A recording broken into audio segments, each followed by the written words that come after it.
Hello, you guys. Hello. Leslie Hey, Day from Black Hi, Tree Leslie. TV. hi Leslie. Hi. So I have a couple of questions. My first one is for you, Colin. So 25 years ago, you played the character named Click in Drinking Crude. Yeah. Wow. What would you tell yourself now, knowing that like you were in a film called Drinking Crude to now you're Batman, you're a super villain. What advice do you have for your younger Oh self? my God, Leslie, none, because Oh God. I wouldn't have listened. I wouldn't have listened. Oh, I would have said, move along, old man. You're in my way. I want to get to the oh. bar. You're in my way. I truly wouldn't have listened. I'm not, the whole advice thing is kind of lost on me. I don't know. I wouldn't know what to say for myself. Wow. You were a hard head back then, so you just own it. Yeah, no, I just say keep going. I mean, we've all got to learn from our own mistakes as much as we try to learn from the mistakes of others. Yeah, that's right. And for you, Who's the mustache with the broken nose? It's Kinsey, narcotics. He's one of the guys that got into it with at the Iceberg Lounge. What are you saying, Kinsey moonlights for the Penguin? No, he moonlights as a cop.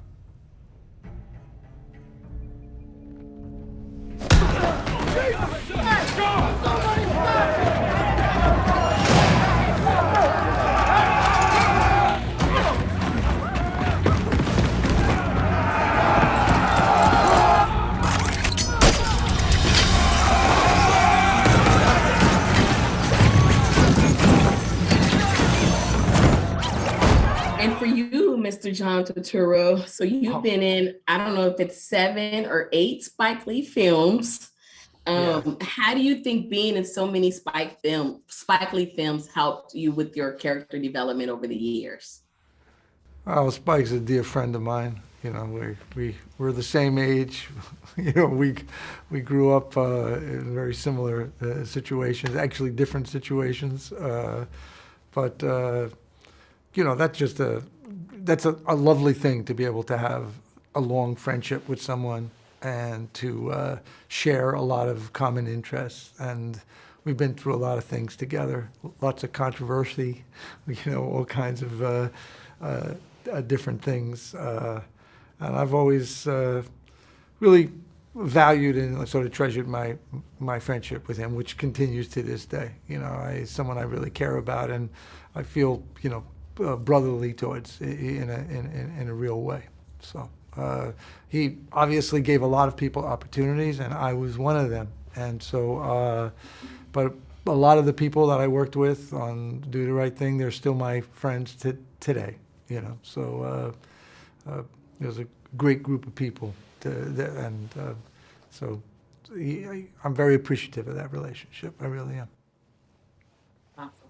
So just to add on to that, if Spike Lee were to take on the superhero genre, what do you think his take might be? Well, they'd be on a dolly. I'll tell you that much. They'd be floating through the air. I think he'd be great. I think he'd be great, man. Yeah. I mean, he's a natural filmmaker, and he's showing that in all different genres. So, and it'd be funny too, because he's got a great sense of humor also. So, which is underrated, I think. So back to you, Mr. Penguin. How's it going? So knowing that you've played this iconic character and you've had your own spin on it, what is something that you would say that made you stand out in this role from, the Danny DeVito Penguin? And It's because got to this be the was to makeup. me more of a dark, gritty kind of film. It's got to be the makeup. What made me stand out? I can't really claim ownership for. I can't really claim ownership for what distinguishes me from previous Penguins. I have to give it to Mike Marino. I know, I inhabited it, and I know that I was kind of pulling the strings, but the puppet, the marionette that was given to me to operate was so extraordinary. You can always miss, but I felt like I was close to not being able to miss as I'll ever get. You know, um, So just that. I know that Matt was really concerned with this version, as John has spoken about before, about going back to the source material where the Batman is, it's a detective film and it's dark. It's a noirish world that's filled with shadows and criminality. It's very laconic. There's a lot said, but the Batman doesn't say too much, but everything he says has purpose and meaning. And he's trying to unravel these crimes that are taking place in Gotham. And Gotham is a very, very sick place. And the sickness is detectable, discernible from the very, very opening frame in the film, where we see that eerie perspective point of view, and we don't know whose view we're seeing, and we hear this breath. And so Matt wanted it all to be very grounded. He wanted it to be recognizable, and he wanted it to deal with some of the sicknesses that we deal with in our common societies in all the major cities across the world, whether it's social or political, or social and political, I should say. It was definitely to me, a more of a darker, gritty version of the film.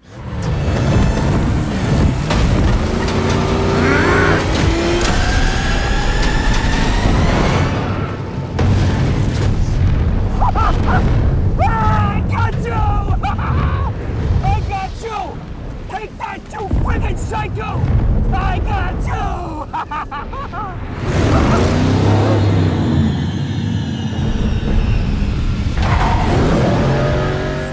So with this version, previous version, the father was always like this bystander that got killed. And so with this twist on, Bruce Wayne's father being, possibly, somebody who was, I don't want to say too much, but the foundation of how Gotham started, becoming how it was.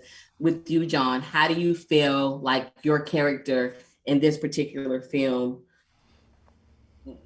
the grit of it, like how there's always compromise, when people do things, it's like someone becomes the mayor of a city and they always say, I'm going to do all these things, and then they have to compromise. And so there's compromise, and then there are people who take advantage of the compromise, who are predators and say, you know what, there's an opportunity for me to make a lot of money, or to have this person in my debt if I can help them do something. So nothing is completely black or white. We really live in the gray area. That's what most of life really is. And to get anything done, there is a lot of compromise that's necessary, actually. So I like that when a film explores that the nuance and what you have to give up in order to get something. Even Bruce Wayne, he's hurting, but does he live his whole life just with this anger and this vengeance, or does he grow and is he awakened to say, hey, there's got to be a way that I can balance that, and help society. So, as you grow, as you have more life experience, you see what that means. When you're 20 years old, you're much more of a purist when you're 25, and I think people who hold on to their idealism, even to the end of their lives, if you've lived a long life, they're really rare, and it's a hard thing to do. You have to protect that. Yeah. Well, thank you guys both so much for your time. This was Thank you. really, really great movie. Can't wait to see what everyone else thinks about it, because I loved it. Thank you. Thank you very Thanks, much. Thank All the you. Have best. a lovely day, okay?